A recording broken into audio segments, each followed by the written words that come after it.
Je vous invite à ouvrir la Bible au psaume 46. Nous ouvrons la parole de Dieu au psaume 46. Nous faisons une pause aujourd'hui à cette étude de la Genèse, juste pour ce dimanche. Et nous allons voir ensemble le psaume 46. Nous vivons dans un monde qui est marqué par des changements incessants. Peut-être pour vous, ce changement a pris cette semaine l'ampleur d'un véritable tremblement de terre. Peut-être c'était un diagnostic médical inattendu, peut-être quelque chose qui vous a fait vaciller, qui a fait vaciller le sol sous vos pieds. Peut-être c'était un revers financier qui vous a donné l'impression que votre avenir s'enfonçait au fond de la mer. Et même quand vous n'avez rien à craindre aujourd'hui, rien en particulier que vous trouble aujourd'hui, vous avez déjà été là ou vous serez là un jour, peut-être bientôt. Et même lorsque notre vie personnelle est paisible, nous regardons les informations et nous entendons les nations rougir, n'est-ce pas? Et nous voyons les royaumes trembler aussi. Et alors notre réaction humaine, naturelle, face à un monde en plein chaos, consiste à nous efforcer davantage. Et nous nous inquiétons et nous essayons d'élaborer un plan B, une sortie de secours. Nous voulons peut-être tourner en rond, essayant de trouver une solution. Peut-être nous voulons prendre le contrôle sur toutes les choses, même les choses qui fondamentalement échappent à notre emprise. Mais le Saint-Esprit a placé le psaume 46 ici, non pas pour que juste que soit un message pour nous procurer un réconfort émotionnel passager ou pour nous offrir une citation poétique pour qu'on puisse l'accrocher au mur ou dans notre frigo à la maison. Mais il a mis le psaume 46 ici pour nous mener à changer notre comportement face aux épreuves. En fait, ce psaume est un ordre solennel. Ici, vous savez, le commandement du roi des rois qui vous demande de mettre fin à vos efforts angoissés pour changer l'avenir. Nous sommes nombreux ici que parfois nous sommes des simples auditeurs de la parole. Nous reconnaissons en théorie que Dieu est un refuge, par exemple. Nous l'entendons et nous disons Amen.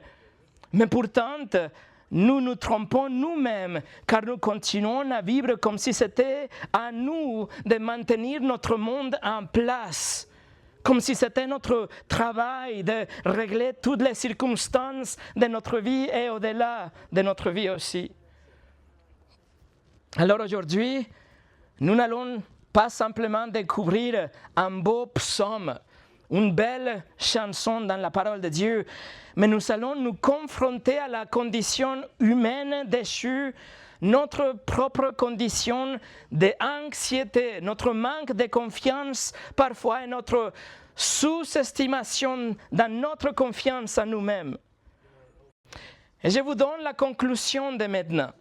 Voici la conclusion à laquelle nous allons arriver à la fin de cette étude. La conclusion est: puisque l'Éternel des armées est personnellement à vos côtés comme une forteresse inébranlable, vous pouvez abandonner vos efforts angoissés et vous reposer dans sa souveraineté. Donc, nous sommes sans crainte. Ça, c'est la conclusion, ça, c'est la ligne d'arrivée. Maintenant, je vous montre comment on va arriver. Mais avant de commencer, prions ensemble. Notre Dieu, toi, tu as inspiré le psaume 46. Tu l'as préservé pour des moments comme ceci. Seigneur, je t'en supplie que ce soit à travers ta parole qu'on retrouve le réconfort, le courage, la foi, la paix. Et que nous sortions d'ici bien encouragés bien fort en sachant que tu es notre refuge. Bénis la prédication de ta parole. Au nom de Jésus. Amen. Et le message s'appelle « Nous sommes sans crainte ». Alors avant de lire le psaume 46 ensemble, je voudrais juste attirer votre attention à la courte introduction que vous trouvez au début de ce psaume. Si vous avez une Bible en français, c'est considéré comme le verset 1. Et après, nous allons voir aussi quelques indices dans la structure de ce psaume. Mais si vous regardez le verset 1 dans une Bible en français, vous allez voir que c'est marqué « au chef des chantres ».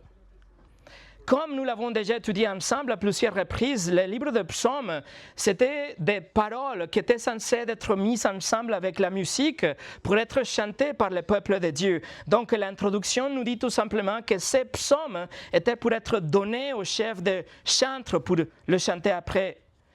L'introduction nous dit aussi qu'il était écrit par le fils de Corée. Le fils de Corée était juste un groupe de personnes, de musiciens qui travaillaient dans les temples, selon le livre de 2 Chroniques, le chapitre 20. Et après, il nous dit aussi que c'est un cantique selon Alamoth. Alamoth, c'est un terme en hébreu pour faire référence à jeunes filles.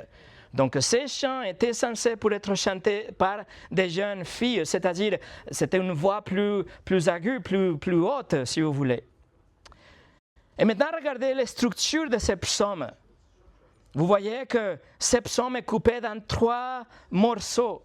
Et chaque morceau est divisé par le mot « Selah » ou « pause », peut-être dans votre traduction. C'est ce mot-là qui va diviser le psaume dans 3 sections. Vous avez la pause au verset 4, au verset 8 et au verset 12. Ces mots, selah ou pause, ça veut dire tout simplement que c'était désigné pour que quand vous lisiez le psaume ou quand vous chantiez le psaume, il fallait se arrêter. C'est un moment pour méditer ce que vous venez de lire, ce que vous venez de chanter, pour mâcher la vérité que vous venez d'apprendre. Donc avec ça dans l'esprit, nous pouvons lire ensemble maintenant le psaume 46. Lisons le psaume 46. Au chef des chantres, des fils de Corée, sur l'Alamoth cantique. Dieu est pour nous un refuge et un appui, un secours qui ne manque jamais dans la détresse. C'est pourquoi nous sommes sans crainte. Quand la terre est bouleversée et que les montagnes chancellent au cœur des mers, quand les flots de la mer mugissent, écument, se soulèvent jusqu'à faire trembler les montagnes. Pause.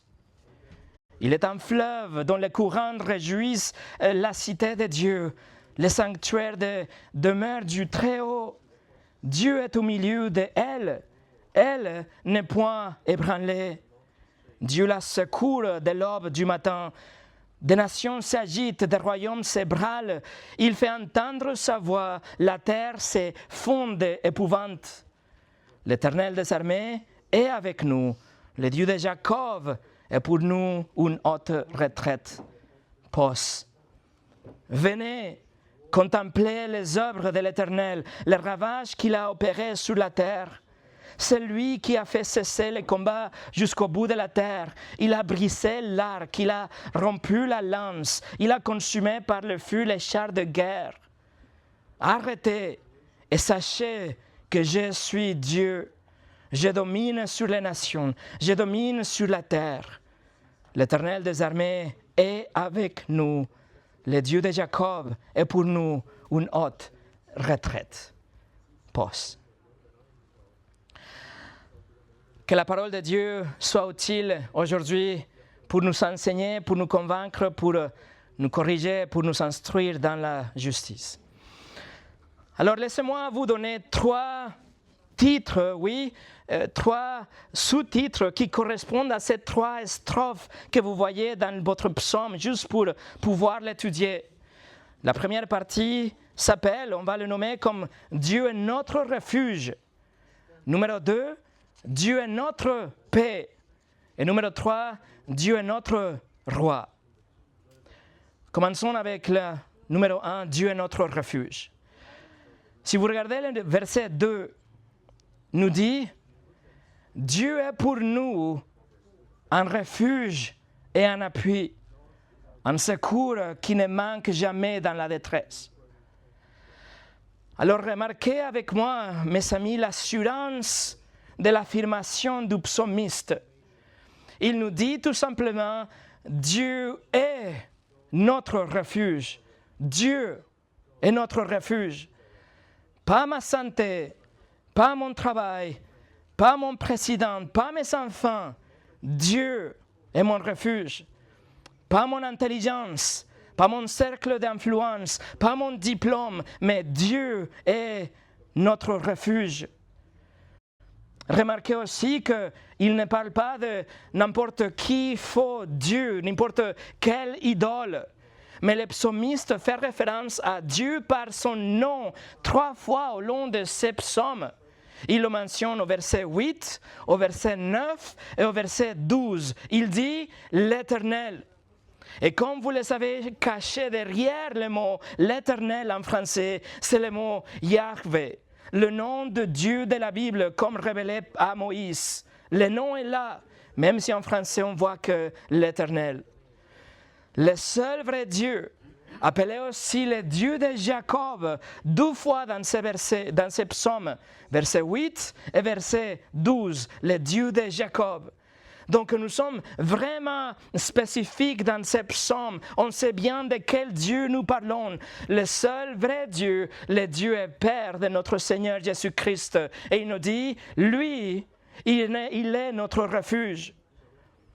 Le seul endroit où je peux aller vraiment me cacher et me trouver en toute sécurité est en Dieu, le vrai Dieu.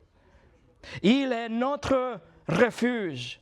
Il est notre refuge de vérité. Pourquoi? Parce que tout le reste est un mensonge. Tout le reste ressemble à être la vérité, mais c'est un mensonge. Seulement en Dieu, je peux me cacher avec le Dieu de vérité. Il est un refuge d'amour. Pourquoi? Parce que tout le reste vous déteste. Tout le reste essaie de vous tromper. Ce n'est pas un vrai amour, mais seulement le Dieu de la Bible peut aimer d'une façon parfaite et éternelle. Il est aussi un refuge de la paix, car seulement lui, nous pouvons trouver la vraie paix, la paix qui surpasse toute intelligence.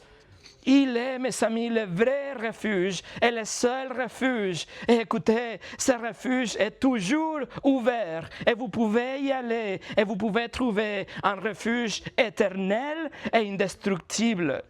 Alors, mes amis, courez au refuge de Dieu. À quoi ressemble le fait de nous réfugier là? Comment est-ce que nous pouvons nous réfugier là? Par exemple, demain matin, lorsque vous ouvriez ces mails que vous redoutez, ou que vous recevez cet appel du médecin que vous ne voulez pas recevoir, ou que vous recevez des mauvaises nouvelles du service d'immigration, par exemple, comment nous pouvons nous réfugier dans Dieu? Cela signifie qu'au lieu de marcher nerveusement dans la pièce, ou de taper une réponse précipitée, vous vous arrêtez et vous choisissez 5 minutes de silence pour rappeler à votre propre âme que c'est Dieu votre refuge, que vous ne devez pas aller nulle part ailleurs qu'en Dieu seul dans la prière. Vous pouvez prier spécifiquement. Vous pouvez dire, Seigneur, ma sécurité réside dans ton caractère et non dans le résultat de cette situation. Proverbe 18, verset 10 nous dit « Le nom de l'Éternel est une tour forte. Les justes s'y réfugient et se trouvent en sûreté. » Les justes se trouvent en sûreté. Dieu est notre refuge, mais il n'est pas le refuge pour le monde. Il est notre refuge seulement. Ce privilège est réservé seulement à nous, à ceux qui se sont présentés devant lui avec toute humilité, le cœur repentant, conscients d'avoir transgressé la loi de Dieu et de mériter le châtiment éternel de Dieu. C'est seulement pour ceux qui ont reconnu que Jésus avait pris leur péché à la croix et que votre châtiment était pris sur lui à la croix et qu'il est mort à votre place et qu'il est ressuscité, prouvant ainsi qu'il était bien le Sauveur, bien Dieu dans la chair. Et vous avez placé votre foi en lui seulement. Seulement ce groupe de personnes, c'est pour seulement ceux qui suivent Jésus en tant que leur Seigneur et leur Sauveur, qui sont des enfants adoptés de Dieu, pardonnés, déclarés innocentes, justifiés devant les juges de l'univers et donnés le privilège ultime d'avoir une relation avec ce Dieu, une relation personnelle, et donc lui, il est votre refuge. Alors si vous ici, si vous ne vous êtes pas encore repenti de vos péchés, si vous n'avez pas placé toute votre confiance en Jésus, votre refuge est fait de paille. Votre refuge est construit dans le sable. Votre refuge ne tiendra pas ni face aux épreuves de la vie et même moi au jour du jugement. Alors s'il vous plaît, venez à Christ aujourd'hui, venez à lui dans la repentance et la foi et vous allez pouvoir dire aussi, Dieu est mon refuge. Non seulement Dieu est notre refuge, mais le verset 1, verset 2 nous dit aussi qu'il est un appui. Il est un appui. Et l'hébreu derrière, ça veut dire plutôt puissance. Il est la force. Il est celui qui nous rend capable de donner, il nous donne les moyens, il nous donne la force pour pouvoir traverser la sécheresse et la tempête. C'est lui qui nous donne cette force, il est la source de notre force. Et sa force, cette source est sans limite et sans fin. Il est une source éternelle de force. Il est une source inépuisable de force et il est la seule source de puissance pour le peuple de Dieu. Il est notre appui. Alors ce dont vous avez besoin pendant les moments difficiles, ce n'est pas votre téléphone, ce n'est pas vos amis, ce n'est pas votre porte-monnaie, ce n'est pas votre docteur, ce n'est pas votre gouvernement, ce n'est pas votre assureur, ce n'est pas vos investissements, ce n'est pas votre stratégie. Vous avez besoin de deux choses. Vous avez besoin d'un refuge pour vous cacher et de la force pour pouvoir continuer. Vous avez besoin de Dieu Tout-Puissant. Verset 2 nous dit, regardez, Dieu est pour nous un refuge et un appui, un secours qui ne manque jamais dans la détresse. Il nous dit que non seulement il est un secours, mais il est un secours qui ne manque jamais dans les troubles. Vous pouvez toujours et tout le temps compter sur lui. Alors à quoi ça sert si Dieu était un refuge, mais s'il était lointain? Si ce Dieu était impersonnel, s'il c'était une énergie, si c'était l'univers, alors ça ne serait à rien. Mais le Dieu de la Bible, il est là. Il est présent. Il nous dit qu'il ne manque jamais dans la détresse. Il n'est jamais lointain, mes amis. Il est un être personnel. Il est un Dieu qui n'est pas éloigné de vous. Il se préoccupe pour les détails de votre vie et il est présent. Il est secours, il est présent et il ne manque jamais dans la détresse. Et veuillez noter que dans ces versets, alors, ces versets présupposent, plutôt ces versets affirment que nous allons traverser des problèmes. Il nous dit que nous allons avoir des troubles. Les Écritures ne nous promettent nulle part une vie exempte des épreuves. Cependant, ce que la Bible vous dit, c'est qu'à chaque fois que vous passez par là, Dieu est un secours qui n'est jamais loin de vous. La Bible de Darby traduit ces petits morceaux de ces versets comme « Il est toujours facile à trouver ». Il est toujours là, mes amis. C'est quelqu'un qui ne manque jamais dans les problèmes et dans les moments difficiles. Et c'est remarquable que l'hébreu utilise un mot qui nous donne une idée pour nous dire que Dieu est souligné, vraiment présent.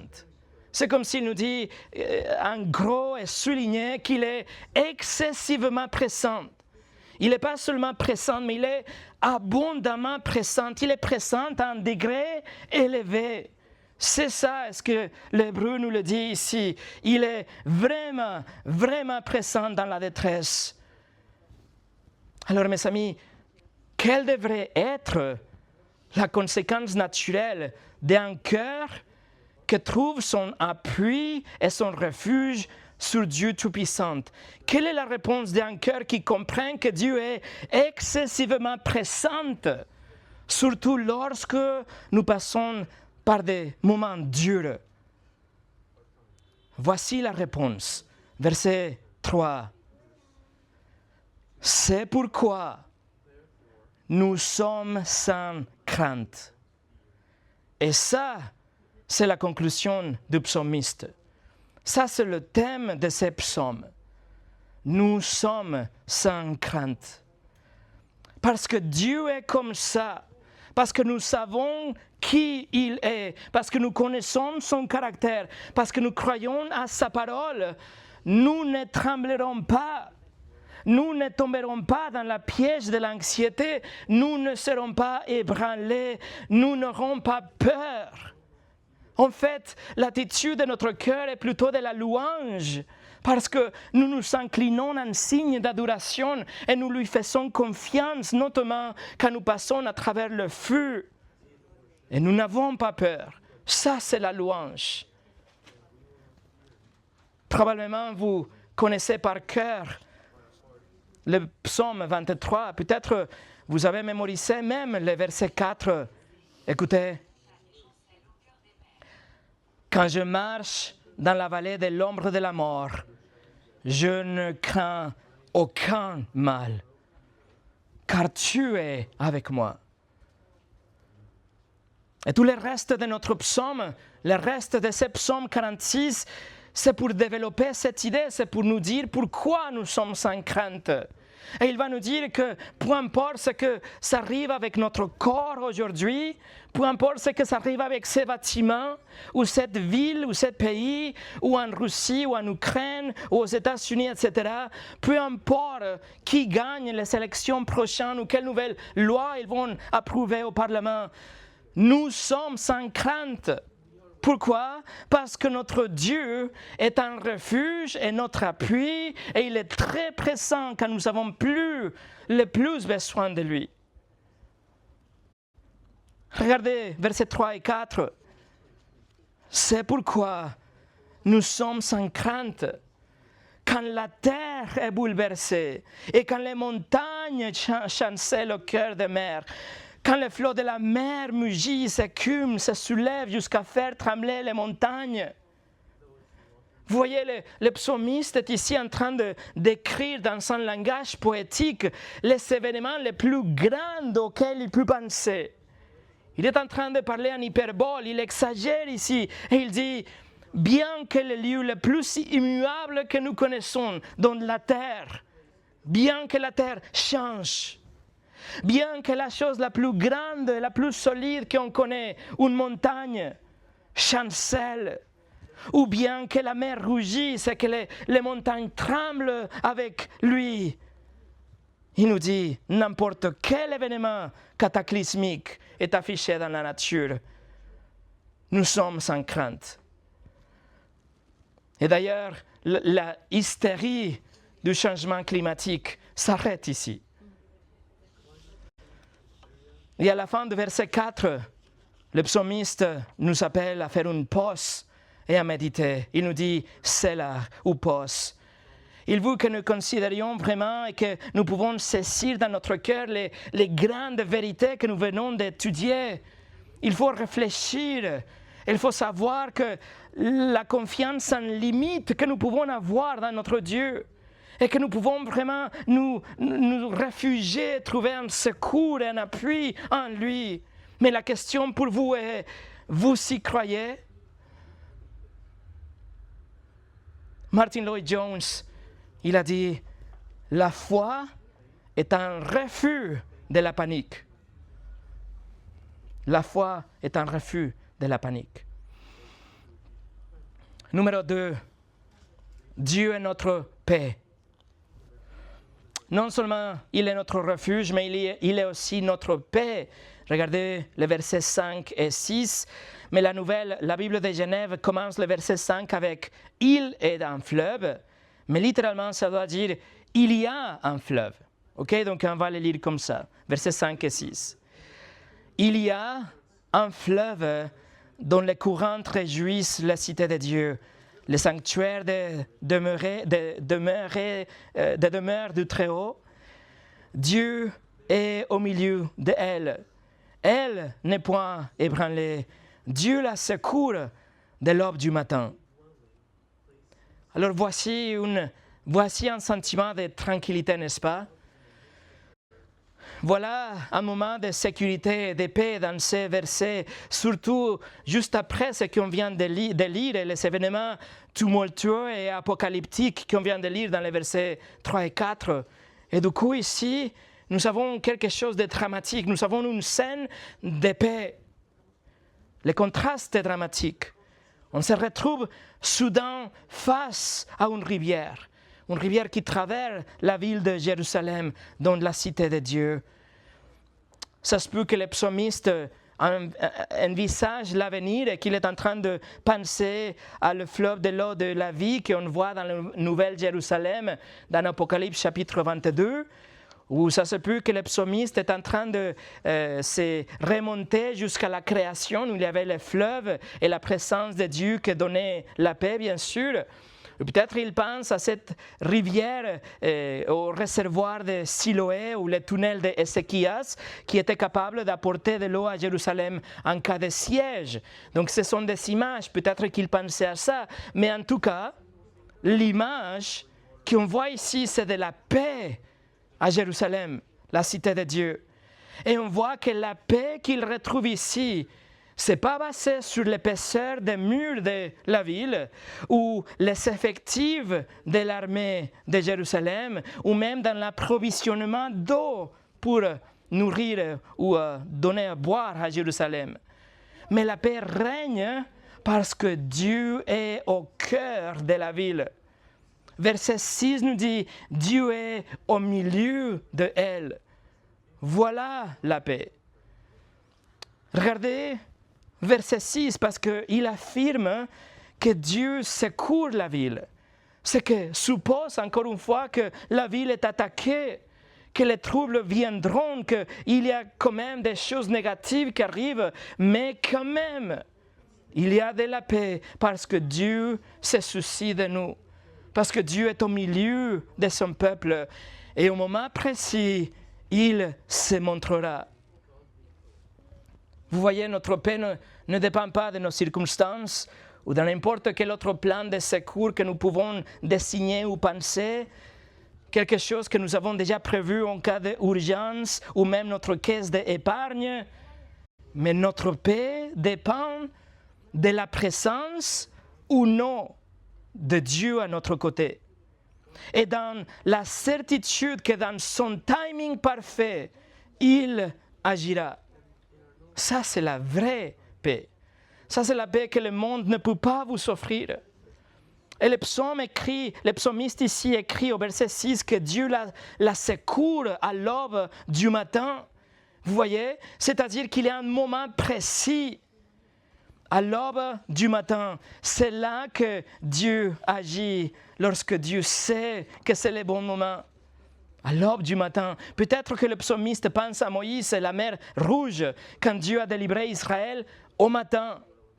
Ou peut-être que le psalmiste pense à 2 Rois chapitre 19, quand les soldats de la Syrie, étaient là pour tuer tout le monde, mais c'était les soldats qui ont été tués d'une façon surnaturelle au matin, nous dit la parole de Dieu aussi. Alors mes amis, Dieu sait quand il va agir. Et vous devez savoir que Dieu ne sera jamais en retard. Verset 7 nous dit, des nations s'agitent, des royaumes s'ébranlent. Il fait entendre sa voix et la terre se fond d'épouvante.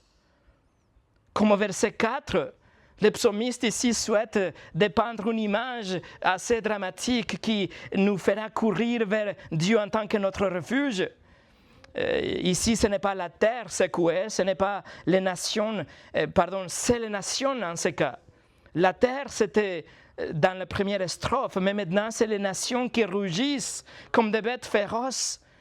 Maintenant, c'est le royaume qui s'agite en colère. Et dans ce contexte, c'est quelque chose qui vient contre le peuple de Dieu. Donc, le psalmiste est allé d'un effondrement cosmique et maintenant, il nous amène aux troubles politiques et sociaux. Mes amis, les nations et les royaumes voudraient dévorer la ville, la famille, la personne, l'Église, où Dieu demeure. Mais la deuxième partie du verset 7 nous dit, il, c'est-à-dire Dieu fait entendre sa voix et la terre se fond d'épouvante. La voix de Dieu. Même pas une voix forte, même pas un cri de guerre. Il a juste dit quelque chose et la terre se fond comme de la cire. Dieu parle et le rugissement et la rébellion prennent fin. C'est comme ça que Dieu a créé l'univers, n'est-ce pas? Dieu a parlé et à la fin de l'histoire, l'univers sera littéralement effacé à l'ordre du Seigneur Jésus encore une fois.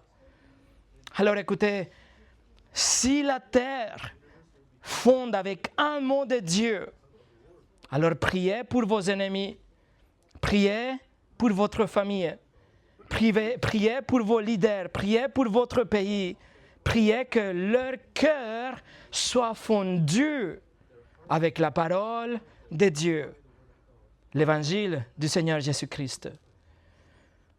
Et la deuxième stanza, la deuxième strophe, finit avec le verset 8 qui nous dit « L'Éternel des armées est avec nous. Le Dieu de Jacob est pour nous une haute retraite. » Pause. Le Seigneur des armées, c'est-à-dire le commandant des armées des cieux, c'est-à-dire celui qui dirige les myriades et les myriades des anges. L'Éternel, Yahvé, est avec nous. Il est à notre côté, il est notre allié. C'est-à-dire que quiconque choisit de se battre contre nous engage une guerre contre le Tout-Puissant. Dans 2 Rois chapitre 6, nous avons une histoire avec Élisée et son serviteur. Et ces deux étaient entourés par l'armée des ennemis et tous les deux étaient vraiment encerclés et il n'avait pas d'issue. Et 2 Rois chapitre 6, verset 15 au 17 nous dit, écoutez, le serviteur de l'homme de Dieu se leva de bon matin et sortit, et voici où une troupe entourait la ville avec des chevaux et des chars. Et le serviteur dit à l'homme de Dieu, « Ah mon Seigneur, comment ferons-nous » Il répondit, « Ne crains point, car ceux qui sont avec nous sont un plus grand nombre que ceux qui sont avec eux. » Élisée pria et dit, « Éternel, ouvre ses yeux pour qu'il voie. » Et l'Éternel ouvrit les yeux du serviteur qui vit la montagne pleine de chevaux et de chars de feu autour d'Élisée. Mes amis, c'est Dieu, notre Dieu. C'est le Seigneur des armées qui est avec nous. La nature ne peut pas l'ébranler et les nations ne peuvent pas l'accabler. Donc, nous sommes sans crainte. Le psaume 46 continue, verset 8, spécifie que nous parlons ici du Dieu de Jacob, le Dieu d'Israël. Et oui, pas aucun autre Dieu ne peut apporter ce type de paix parce que seulement le Dieu de Jacob est une haute retraite. Et l'hébreu, ça veut dire une forteresse. Le Dieu de Jacob est un rempart. Et le mot suppose une hauteur inaccessible. Notre Dieu est une forteresse impénétrable. Ceci est le point culminant du psaume, que d'ailleurs c'est la même chose, c'est comme le refrain de cette chanson qui sera répété aussi dans le verset 12, parce que c'est quelque chose qui mérite d'être répété. Nous devons déclarer ceci, mes amis, entre nous et pour la louange de son nom et pour le bien de nos âmes. Nous devons nous dire et nous déclarer qu'il est le Seigneur des armées, qu'il est vraiment l'Éternel des armées, le Dieu d'Israël, et qu'il est pour nous une forteresse et une autre retraite, que notre Dieu est un rempart indestructible. Mes amis, écoutez, ce psaume, je veux que vous voyez que ce psaume est beaucoup plus grand qu'un simple « Seigneur, s'il te plaît, aide-moi dans mon problème ». Non, ce psaume nous révèle la grandeur de Dieu. Alors, nous nous prosternons et nous adorons ce Dieu pour ce qu'il est, et nous lui offrons en retour un cœur de confiance, et nous lui donnons un cœur courageux en disant « Nous sommes sans crainte à cause de qui tu es pour nous ». Et nous voyons notre pause à la fin, une pause pour laisser cela s'enfoncer profondément dans nos cœurs. Il est notre rempart. Et cela nous donne une paix inébranlable et solide, et absolue et parfaite. Et numéro 3, Dieu est notre roi.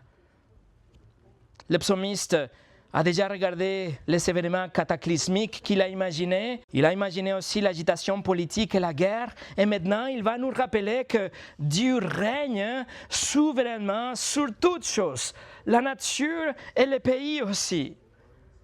Regardez versets 9 et 10. Venez contempler les œuvres de l'Éternel, les ravages qu'il opère sur la terre. C'est lui qui a fait cesser le combat jusqu'au bout de la terre. Il a brisé l'arc, il a rompu la lance, il a consumé par le feu les chars de guerre. Le psalmiste commence ici avec 12 impératifs. Il nous dit, venez, contemplez. Il nous appelle à être attentifs. Il nous demande de reconnaître les œuvres de Dieu, particulièrement dans le contexte des ravages suite aux victoires de Dieu sur ses ennemis. Dans sa souveraineté, verset 10 nous dit qu'il fait cesser le combat et qu'il brise même les armes et qu'il brûle les chars de guerre. Il n'y a aucune négociation avec le Tout-Puissant. Nous ne pouvons pas avoir de compromis dans le royaume de Dieu. Il conquiert avec puissance. Et lorsqu'il décide que la guerre est finie, c'est fini. Point final. Mais c'est lui qui décide.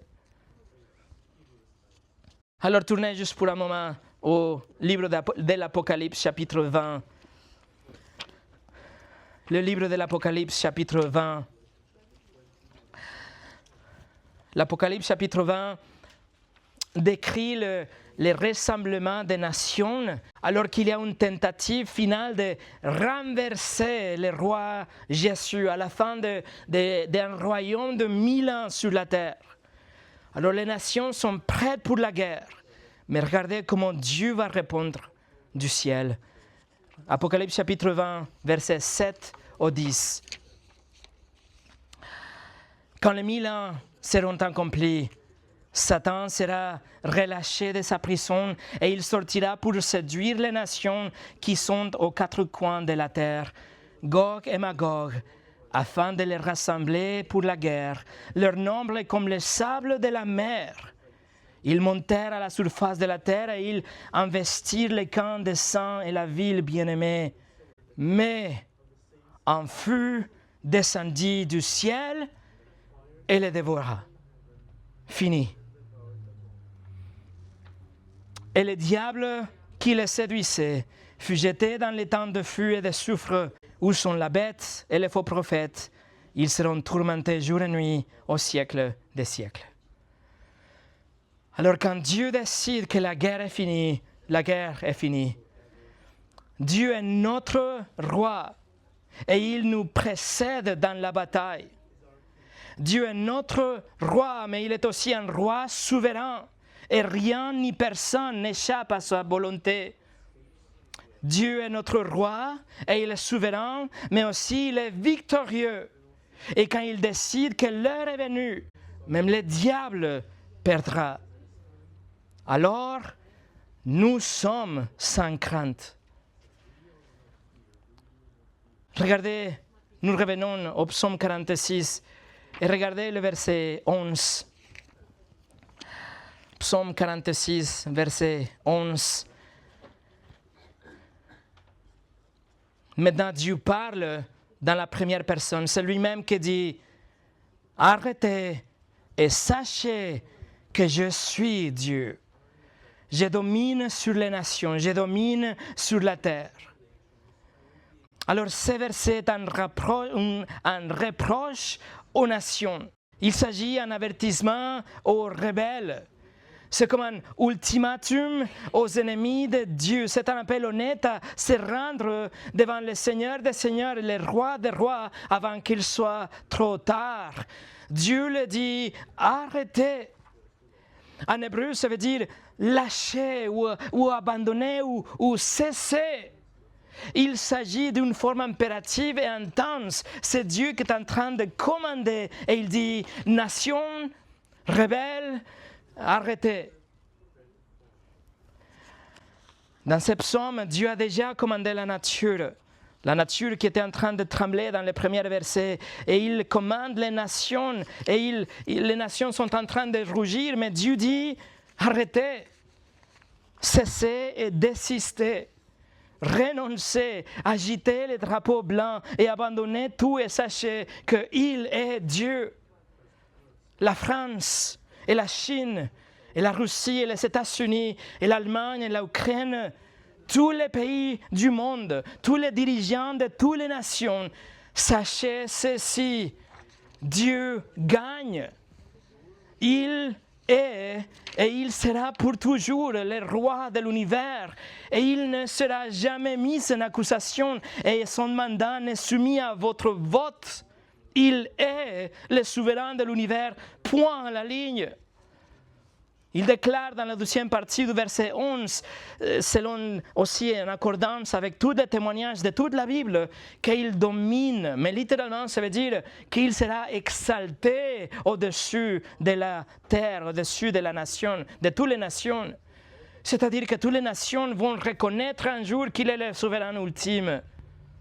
Alors si c'est le cas, mes amis, s'il sera exalté, et s'il est vraiment le Dieu de l'univers, alors nous sommes sans crainte. Verset 11 aussi est une réprimande à tous ceux qui s'opposent à la parole de Dieu, tous les ennemis de la vérité. Mais en même temps, c'est une source de réconfort pour nous.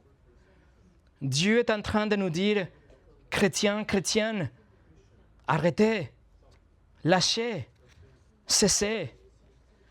Alors quand notre cœur est en train de trembler dans l'angoisse et dans la crainte, arrêtez, restez tranquille, lâchez, sachez qu'il est Dieu.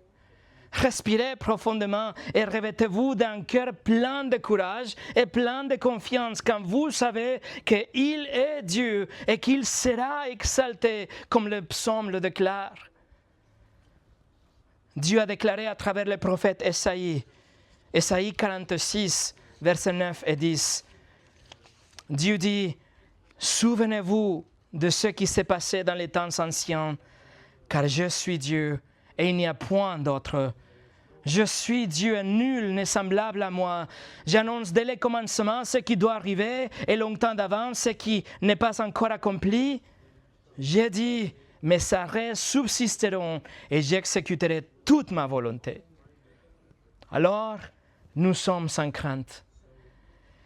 Et même lorsque nous ne comprenons pas ce qui se passe et lorsque nous nous sentons désespérés et peut-être oubliés, Dieu nous dit, arrêtez, restez tranquille, cessez de vous battre.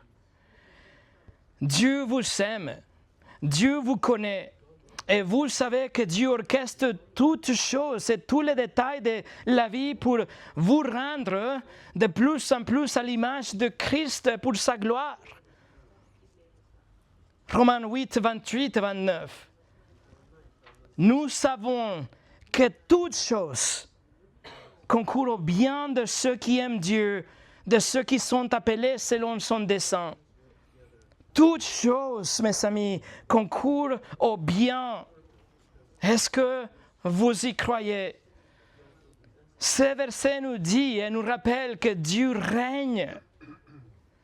Il est le souverain et nous pouvons lui faire confiance. Et le dernier verset de ce psaume magnifique répète le verset 8 comme le refrain d'une chanson.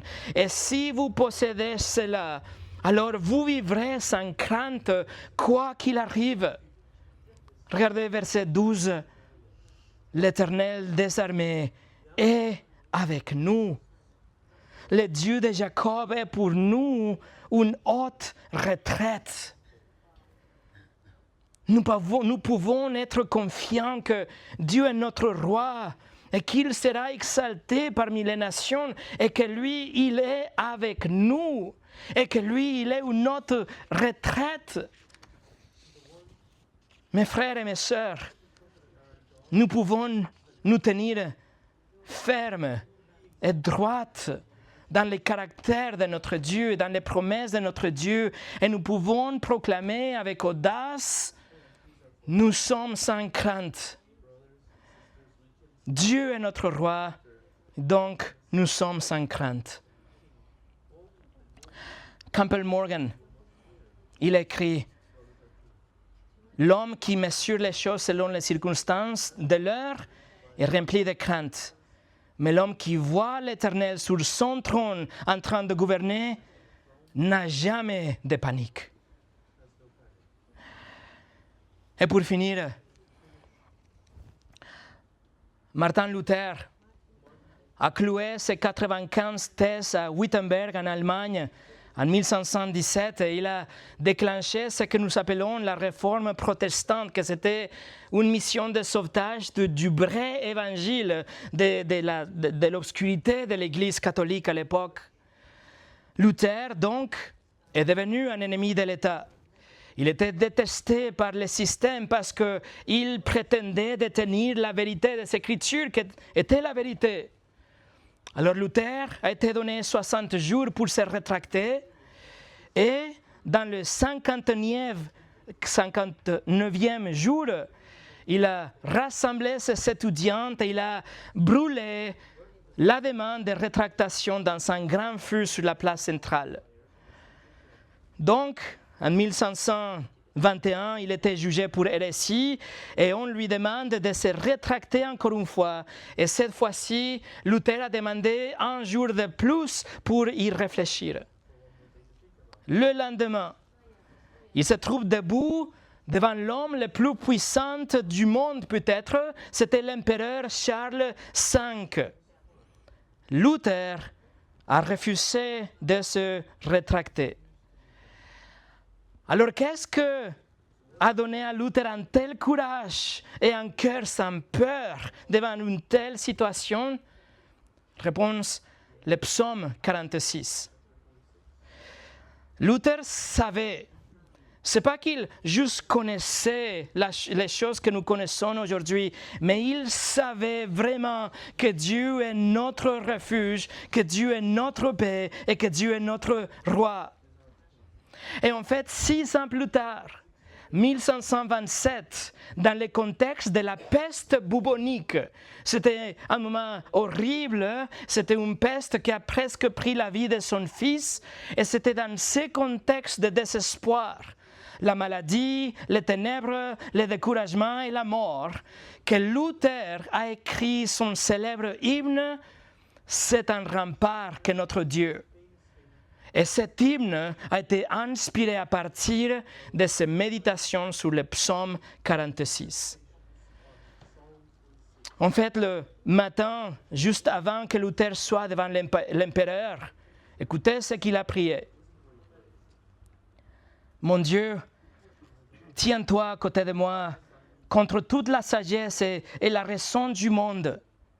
Tiens-toi à côté de moi, ô Dieu, au nom de ton cher Fils Jésus-Christ, qui sera ma défense et mon refuge, oui, ma puissante forteresse, par la puissance et la force de ton Saint-Esprit. Alors, mes amis, nous sommes sans crainte. Prions.